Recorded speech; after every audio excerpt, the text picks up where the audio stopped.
Hello mga ka-Ocean Hunter. Ayan guys, nilalaro ko yung aking dummy account. So naka 500, 12k na ako dito. Sibet yan, account? I-convert ko nga magkano. So naglaro ako guys ng, tumigil ako saktong 11:59, pero 12:01 na oh. So ilalaro ko na naman yung isang account ko, yung babae. Ipanigurado na natin to kasi may pang trade na tayong 800k, pwede na yon. Ayoko na. Kasi bago pa man mag alas 12, nilaro ko na siya eh. So nakatubo tayo kasi 100k yung puhunan ko. Naka 800k na coins na tayo yata. Convert na natin to. Nag-spin ako ng one time pa. After mag 11:59. Hala, 1M na pala yung coins natin guys. Oh my goodness, naka 1M pala ako.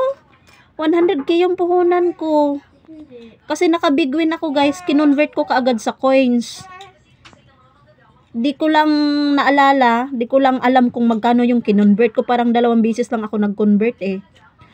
Naka 503 tayo dito sa kabila, 512. Oh my goodness, naka 1M pala tayo kay Zen. Ay, thank you. Ay, thank you. Naka 1M pala ako. Akala ko naka 800k lang ako. Kasi nag-start akong laro 11. Basta maaga pa po.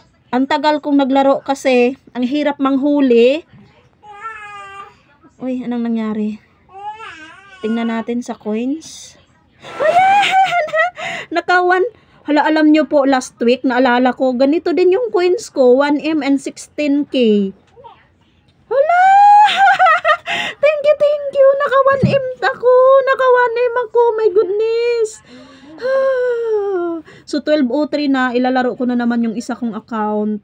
Yung babae naman. Tama na si Zen.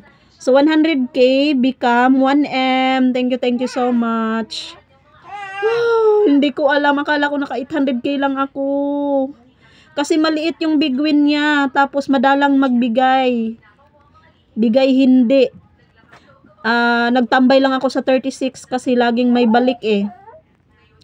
Lang ako. Kada minutes, nag-i-spin lang ako ng 4 na beses. Ganun lang. Kaya ang tagal ko pong natapos. Halos 1 oras din.